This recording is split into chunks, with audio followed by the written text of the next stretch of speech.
আচ্ছা বলুন তো, আপনি আমি আমরা আমরা সবাই কি স্বাধীন, নাকি আমাদের শুধু স্বাধীনতা রয়েছে মরার জন্য? আমরা কথায় কথায় আমাদের জীবন উৎসর্গ করে থাকি আমাদের দেশের কল্যাণে। আমাদের অনেক তাজা প্রাণ ঝরে গিয়েছে 24-এ, ঝরে গিয়েছে 71-এ। আমরা তবুও আমাদের স্বাধীনতাকে এখনও খুঁজে পাচ্ছি না। আর আজকের টপিকটি কিন্তু এই বিষয়েই। আমাদের যে স্বাধীনতার সংজ্ঞা সেটা নিয়ে কথা বলেছেন, প্রবাসীদের অবদান সেটি নিয়ে কথা বলেছেন। আসলেই আমরা মরার যে স্বাধীনতা সেটার মেইন বক্তব্যটা কেন বলেছেন সেই পয়েন্টটা তিনি তার ভিডিওতে তুলে ধরেছেন। রাজনৈতিক বিষয়গুলো নিয়ে সমালোচনা করেছেন, ভারত পাকিস্তান প্রসঙ্গ নিয়ে কথা বলেছেন, ক্রিকেট ও বৈষম্য এই বিষয়গুলো নিয়ে তিনি কথা বলেছেন। তো বন্ধুরা, চলুন শুরু করা যাক আমাদের যে ভিডিওটা। সেই ভিডিওর মূল অংশে চলে যাচ্ছি। আমরা কিছুটা অংশ দেখব যে তিনি আসলে কি বলার চেষ্টা করেছেন। আজকে বাংলাদেশের যেটুকু অর্জন শুধুমাত্র একটা জায়গায়, সেটা হচ্ছে প্রবাসীরা দেশের বাইরে থাকে, এরা কিছু ডলার পাঠায়। এই ছাড়া বাংলাদেশের কোনো অর্জন নাই, কোনো জায়গায় কোনো অর্জন নাই। সেই মানুষগুলোরে গিয়ে জিজ্ঞেস করেন তাদেরকেও এই সরকার কতটুকু সুখে রাখতে পেরেছেন। একটা টিকিটের জন্য ঈদে দেশে আসতে পারে নাই। সরকারের তো উচিত প্রতিটা প্রতি 2 ঈদে সবাইকে সমপরিমাণ টিকিটের সমপরিমাণ টাকা দিয়ে দিবে সরকার। আনেন, আপনার দেশে ঈদ করতে মন চায়, ছেলে মেয়েরে পড়ালেখা করেন অস্ট্রেলিয়া, ইংল্যান্ডে, আমেরিকায়, কানাডায়, আর ঈদের সময় তাদের সেই লন্ডন টন্ডন গিয়ে আবার বাজার টাজার মার্কেট টার্কেট করে নতুন মডেলের টাইফোন গোল্ড মোল্ড সব কিনে নিয়ে এসে তারপরে ঈদ করতে মন চায়। আর সৌদি আরবের ওই প্রবাসীর ঈদ করতে মন চায় না। ওরে যায় জিজ্ঞেস করেন স্বাধীনতার মানে কি, ও বলে দেবে। সো আপনারা আমার এই ভিডিওটা যখন দেখছেন, আমাদের এই দেশের স্বাধীনতাটা হইলো, এই ভিডিওটা দেখার 24 ঘন্টাও পার হয় নাই। দৌলতদিয়া পাটুরিয়া ঘাটের একটা বাস আস্তে করে ফেরি দিয়ে নেমে পানিতে পড়ে গেল। 40-50 জন যাত্রী নিয়ে সেখানে আমি ভিডিও করার আগ পর্যন্ত যতটুকু জানতে পারলাম 25 জনের লাশ অলরেডি উদ্ধার করা হয়েছে। আরও কতজন মারা যাবে ঠিক নেই। আপনার এই মরার স্বাধীনতা তৈরি হয়েছে 1971 সালের যুদ্ধ মধ্য দিয়ে। আপনি মরবেন, এটাই স্বাধীনতা। আপনি প্রজা, আপনি ওদের গোলামি খাটবেন। ওদের একজন মারা যাবে, ওদের পরিবারের রাষ্ট্রীয় শোক হবে। আপনি 25 জন না, 25,000 মারা গেলেও রাষ্ট্রীয় শোক ঘোষণা করা হবে না। এটার নামই স্বাধীনতা। এই স্বাধীনতার জন্যে বাংলাদেশের মানুষ 1971 সালে যুদ্ধ করেনি, যুদ্ধ করেও নাই, এটাও বাস্তব কথা। এখন আপনি ওদেরকে বলবেন, ধরেন স্বাধীনতা এই যে এটা নিয়ে যে বিশাল আকারে সবচেয়ে বেশি করে আওয়ামী লীগকে জিজ্ঞেস করেন, তোর আব্বা বলেছিল তাজউদ্দিন নাকে তেল দিয়ে ঘুমাও, 27 তারিখ হরতাল। 1971 সালে 27 তারিখ হরতাল হওয়ার কথা ছিল। তাজউদ্দিনের মেয়ের লেখা বই, ভাই আপনি আমারে বিশ্বাস করার দরকার নাই, আপনারও আমি বিশ্বাস করব না। সো আমরা 71-এর ওগুলো নিয়েই, যারা ওই সময়ের মানুষ তাদের কথা যা বলেছে তাদেরকে নিয়েই শুনবো। এই শেখ মুজিব সেদিন ইস্ত্রি করে, পাঞ্জাবি ইস্ত্রি করে, সুটকেস গুছায় তারপরে পাকিস্তানিদের সাথে চলে গিয়েছিল। এই মুক্তিযুদ্ধের ইতিহাস নিয়ে শেখ মুজিবকে বানানো হয়েছে জাতির পিতা, আর জিয়াউর রহমানকে বানানো হয়েছে স্বাধীনতার ঘোষক। জিয়াউর রহমান স্বাধীনতার ঘোষক ছিল, এটা সত্যি কথা, কিন্তু এইটারও আবার আওয়ামী লীগ মিথ্যা বানিয়েছে। অতএব এই ইতিহাসের কোনোটাই সত্যি না। সত্যি যে ইতিহাস, সেটা যদি নাকি করতে চাইতো তাহলে 55 বছরে করা সম্ভব ছিল। প্রতি বছর একটা মন্ত্রণালয় করা হয়, বালযুদ্ধ মন্ত্রণালয়।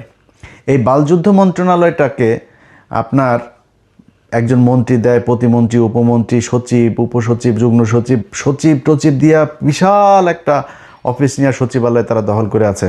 সেই মুক্তিযোদ্ধা মন্ত্রণালয় 55 বছরে আজ পর্যন্ত আমাদেরকে বলতে পারে নাই কতজন মানুষ মারা গিয়েছিল, কতজন মুক্তিযোদ্ধা, কারা আসল মুক্তিযোদ্ধা, কারা আসল রাজাকার, কিচ্ছু না। অসমাপ্ত আত্মজীবনী, তোর বাপের অসমাপ্ত আত্মজীবনীর মধ্যে দেখবি এই আদমজি জুট মিলের যে মাঠ, এই কলোনির মাঠের এখানে একটা পুকুর আছে, সেই পুকুরের মধ্যে শেখ মুজিব বলছে কমপক্ষে 500 পাকিস্তানিদের লাশ এখানে হয়ে আছে, কমপক্ষে 500 এই পানির মধ্যে ভেসে আছে। এইভাবে পাকিস্তানিদের সাথে তিলে তিলে তিলে তিলে বাংলাদেশিদের করা হয়েছে। পাকিস্তানিরা আমাদের কিচ্ছু দেয় নাই, পাকিস্তানিরা আমাদেরকে সব জায়গায় শোষণ করে রেখেছে, পাকিস্তানিদের সাথে পাকিস্তানিরা আমাদেরকে দিয়ে কাজ করিয়ে সব নিয়ে গিয়েছে, এখানে কিছু করে নাই। বেটা, পাকিস্তান গিয়েছে আজকে 55 বছর। এই 55 বছরে পাকিস্তান আদমজি জুট মিল দিয়ে গিয়েছে, আদমজি জুট মিল বন্ধ হয়েছে। নিউজ প্রিন্ট কাগজ মিল দিয়ে গিয়েছে, নিউজ প্রিন্ট কাগজ মিল বন্ধ হয়েছে। এই যে বিশ্ববিদ্যালয়গুলো, ঢাকা বিশ্ববিদ্যালয়ের বেশিরভাগ ফ্যাকাল্টিগুলো, ডিপার্টমেন্টগুলো পাকিস্তান করে দিয়ে গিয়েছে, বেশিরভাগ বিভাগ। রাজশাহী বিশ্ববিদ্যালয় পাকিস্তানের করা, রংপুর মেডিকেল এবং রংপুর বিশ্ববিদ্যালয়, সিলেট ওসমানী মেডিকেল পাকিস্তানের করা, ময়মনসিংহ মেডিকেল পাকিস্তানের করা, চিটাং মেডিকেল পাকিস্তানের করা, এই যে কমলাপুরটা পাকিস্তানের করা, এই যে সংসদ ভবনটা পাকিস্তানের করা।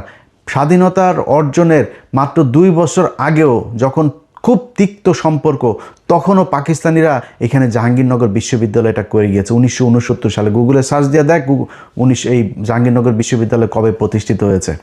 সবগুলো বিশ্ববিদ্যালয় দিয়ে সার্চ দিয়ে দেখ, দেখবি যে 23 বছরের বঞ্চনা গাঞ্ছনার ইতিহাস এগুলি শোনায় এই বালের কথা।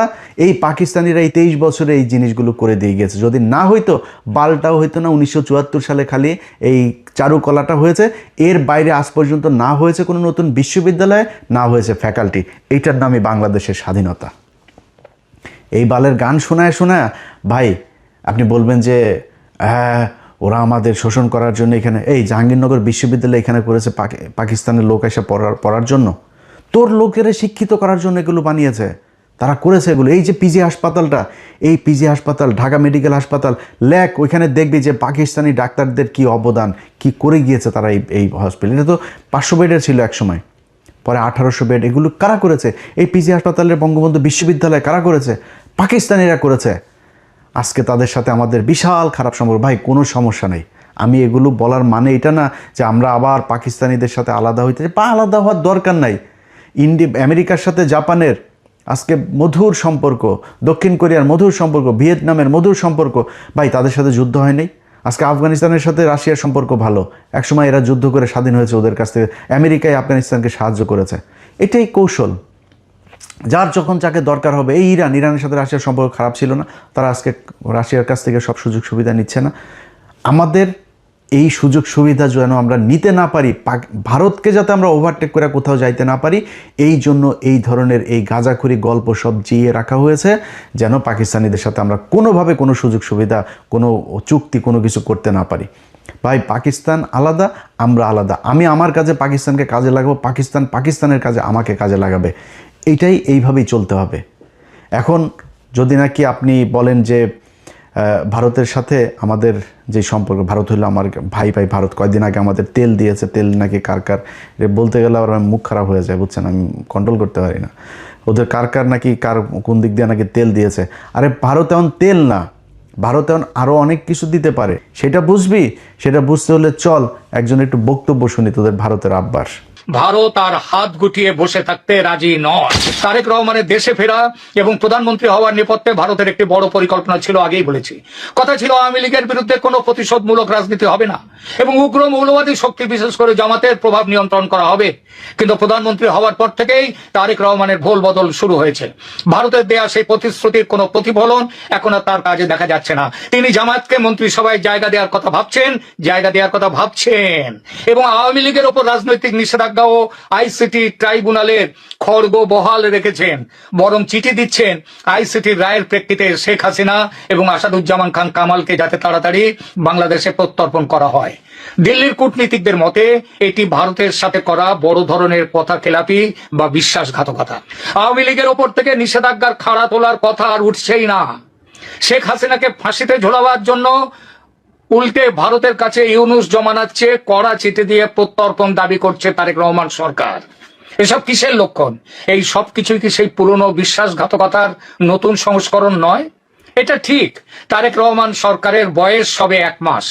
এর মধ্যে চরম সিদ্ধান্ত নেয়নি ভারত, তবে ঘরপোড়া গরু সিঁদুরে মেঘ দেখে ভয় পায়। তারেক সরকারের কাজকর্মে সেই সিঁদুরে মেঘের লক্ষণ কিন্তু স্পষ্ট ফুটে উঠছে। আওয়ামী লীগ নেতাদের জেল মুক্তির কোনো খবর নেই। যারা মুক্ত হচ্ছেন বিচার বিভাগের নির্দেশে নতুন মামলা দিয়ে তাদের আবার ঢুকিয়ে দেওয়া হচ্ছে জেলে। এই যদি বিএনপির গণতন্ত্র রক্ষার আসল ছবি হয় তাহলে সন্দেহ জাগেই। আর ঠিক এই কারণেই হয়তো এবার ভারত আর কোনো বিশেষ দূতের অপেক্ষা না করে অজিত ডোভালের মাধ্যমে সরাসরি 1 মাসের ডেডলাইন দিয়ে দিয়েছে। ভারত তার সাথে কথাবার্তা বলে শুধু কয়েকটি শর্তে, কয়েকটি বিষয়ে কেবল একমত হয়েছিল। কথা নিয়েছিল তারেক রহমানের কাছ থেকে। তাদের মধ্যে এক, ভারতের উত্তর পূর্বাঞ্চলের বিচ্ছিন্নতাবাদীদের যেন বাংলাদেশের মাটি ব্যবহার করতে দেয়া না হয়। দুই, দেশে ইনক্লুসিভ রাজনীতি যেন ফিরিয়ে আনা হয়, অর্থাৎ আওয়ামী লীগকে সরকারি নিষেধাজ্ঞা থেকে মুক্ত করা যেন হয়, এবং একই সঙ্গে ক্রাইম ট্রাইব্যুনালের অন্যায্য অবৈধ বিচারকে আইন বিরুদ্ধ বলে ঘোষণা করে সেই বিচারকে বাতিল করা। এবং তিন, সরকারে কোনোভাবেই চরমপন্থী বা মৌলবাদী শক্তির যেমন জামায়াতের সরাসরি অংশগ্রহণ থাকবে না। ভারতের এই তিন শর্তে সহমত হলে তারেক দেশে ফেরেন এবং ভারত সব রকমের সহযোগিতা দিয়ে তারেকের জয়ের পথ প্রশস্ত করে। কিন্তু প্রধানমন্ত্রী হবার পর তারেক রহমান কি সেই 2004 সালের মতোই ভারতের বিশ্বাস ভাঙতে চলেছেন? ভবিষ্যতের পথ নিষ্কণ্টক রাখতে শেখ হাসিনার দেশে ফেরা বন্ধ করো, মৃত্যুদণ্ড বহাল রাখো, আওয়ামী লীগকে নিষিদ্ধ রেখে দাও, রাজনীতিতে যেন ফিরতে না পারে আওয়ামী লীগ, যাতে আমেরিকার দালালি করবার জন্য বাংলাদেশ অনন্তকাল তৈরি হতে পারে। দিল্লির রণমূর্তি এই কারণেই, এই জন্যই অজিত ডোভালের চরম বার্তা, কেননা পরিস্থিতি আবার সেই 2004-এর দিকে চলেছে। এই পরিস্থিতিতে ভারত আর হাত গুটিয়ে বসে থাকতে রাজি নয়। নির্ভরযোগ্য সূত্রের খবর অনুযায়ী সেখানে ডোভাল সাহেব কোনো কূটনৈতিক মারপ্যাচ নয়, বরং সরাসরি টাইম বাউন্ড হুঁশিয়ারি দিয়েছেন বাংলাদেশের ডিজিএফআই কে সামনে বসিয়ে। কি ছিল সেই হুঁশিয়ারিতে? এক, আগামী 1 মাসের মধ্যে আওয়ামী লীগের ওপর থেকে সমস্ত রাজনৈতিক নিষেধাজ্ঞা তুলে নিতে হবে। দুই, আইসিটি অধ্যাদেশ এবং তার অধীনে দেওয়া সমস্ত সাজা ও শেখ হাসিনার মৃত্যুদণ্ডের নির্দেশ বাতিল করতে হবে। তিন, যদি এই 1 মাসের মধ্যে কোনো কার্যকর পদক্ষেপ না নেওয়া হয় তবে ভারত তার নিজের স্বার্থ, তার জাতীয় স্বার্থ রক্ষায় যে ব্যবস্থা উপযুক্ত মনে করবে সেই ব্যবস্থা নিতে বাধ্য হবে। এই হুঁশিয়ারি শুধু কথার কথা নয়, ভারতের নিরাপত্তা বিশ্লেষকরাও বলছেন জামাতের উত্থান মানেই ভারতের উত্তর পূর্বাঞ্চলের অস্থিরতা তৈরি করা। ভারত কোনোভাবেই তার প্রতিবেশী রাষ্ট্রে পাকিস্তান ঘেঁষা কোন মৌলবাদী শক্তি, যে শক্তি বাংলাদেশের স্বাধীনতার শত্রু, তাদেরকে সহ্য করবে না। ভারত স্পষ্ট বলেছে সংসদে বিএনপির একক সংখ্যাগরিষ্ঠতা আছে, তবুও জামায়াতকে মন্ত্রী করার কথা উঠছে কেন? পুরনো ভালোবাসার টান, আমেরিকার চাপ? বাংলাদেশ যেন মনে রাখে আমেরিকার সমস্ত হুমকি উড়িয়ে দিয়ে 71-এ ভারতের ফৌজ স্বাধীন করেছিল বাংলাদেশকে। আজ দরকার হলে ভারতের ফৌজ উপযুক্ত ব্যবস্থা নিতে এবারও পিছিয়ে আসবে না। এই হইল ভারতের বন্ধুত্ব। 8 ডিসেম্বর থেকে শুরু করে আজকে পর্যন্ত ভারত কখনো মানতেই পারে নাই যে বাংলাদেশ একটা স্বাধীন রাষ্ট্র। তারেক রহমান তার কথা না শুনলে সে এখানে সোলজার পাঠাবে। সোলজার পাঠা, তোরা সোলজার পাঠা, বাংলাদেশে পাঠা। ইস্ট পাকিস্তান, ওয়েস্ট পাকিস্তান, 2 পাকিস্তান মিলা বাম্বু লাগাবে। পাঠা তোরা, যদি ক্ষমতা থাকে তাহলে বাংলাদেশের সোলজার পাঠা, ন্যাংটা বানায় ছেড়ে দিবে। বাংলাদেশের প্রতিটা মানুষকে শুধু একটা কথা বলি ভাই, কথা খুব খারাপ লাগতে পারে, চেতনায় আবার পাশে আগুন লাগতে পারে অনেকের।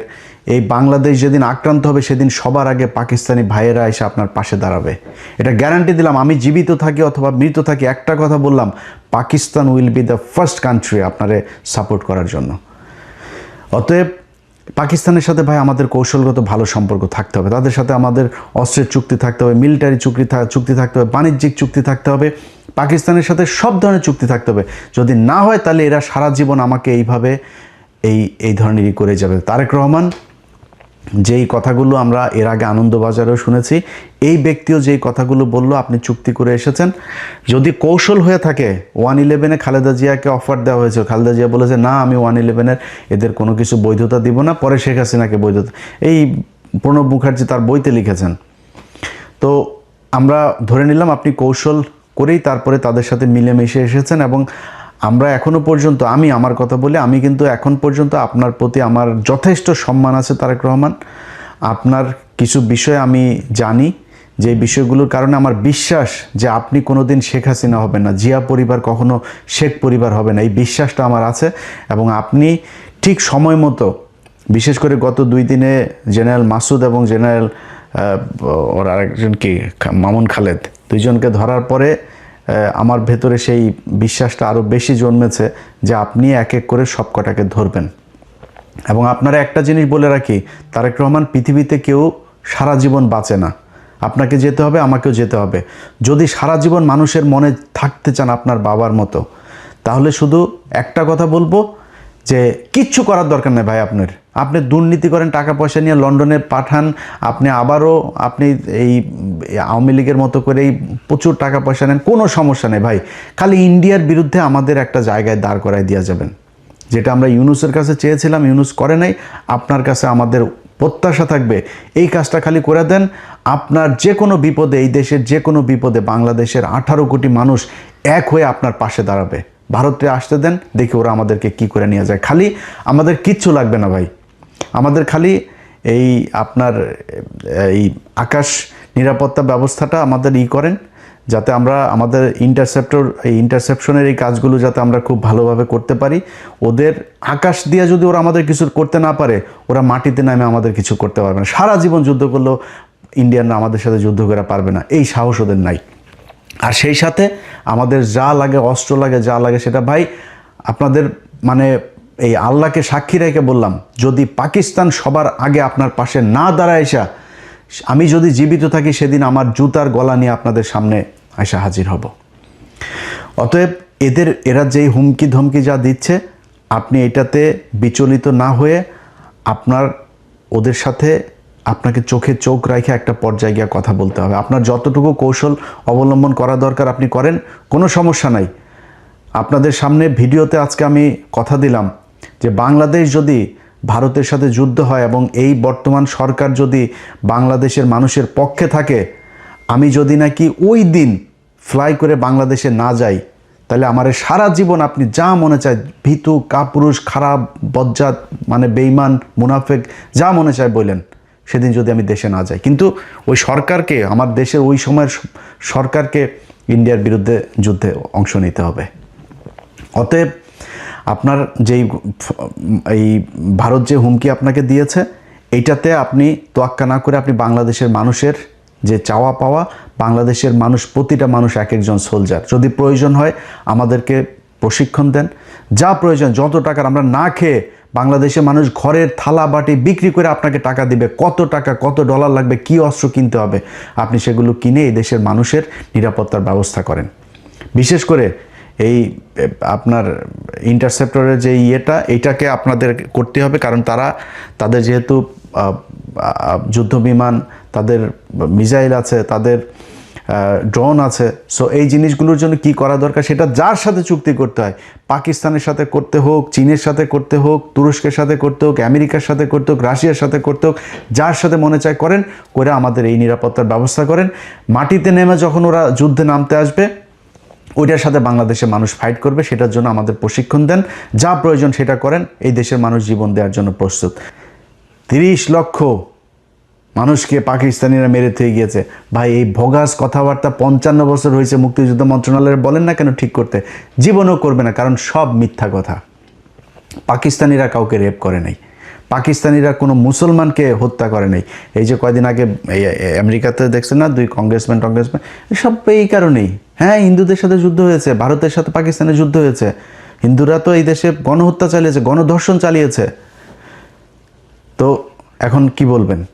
এগুলোরও নিয়ে এই যে 3 লাখ, 30 লাখ, 2 লাখ, এগুলোর করেন না কেন? আমরা তো চাই কারা কারা ধর্ষিত হয়েছে, কাদের কাদের পাকিস্তানের পয়দা হয়েছে, আমরা এটা দেখতে চাই।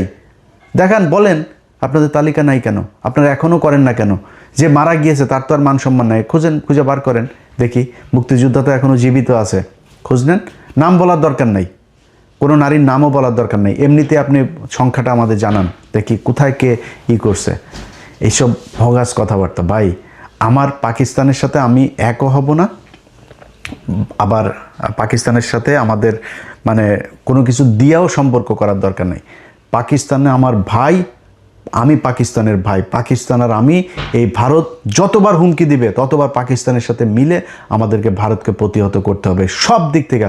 ওর 7 সিস্টার থেকে শুরু করে খালিস্তান, ওইদিকে পাঞ্জাব, ওইদিকে কাশ্মীর, সবখানে পাকিস্তান বাংলাদেশ মিলে একসাথে ওদেরকে ধরতে হবে। এইটা যেদিন ঠিক করতে পারবেন, এই বাংলাদেশে কোনো সমস্যা থাকবে না। তো বন্ধুরা, এতক্ষণ আপনি সাংবাদিক ইলিয়াস হুসাইনের বক্তব্যটি শুনলেন এবং সেই সাথে আপনি বুঝে গিয়েছেন আসলে এই যে এটার মূল বিষয়বস্তুটা কি ছিল।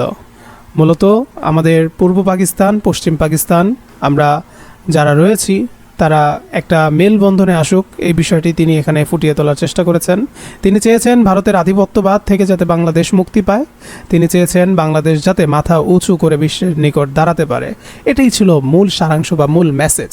সো আশা করছি আপনি আপনার জায়গা থেকে আপনার মন্তব্যটি অবশ্যই কমেন্টে লিখে দিবেন।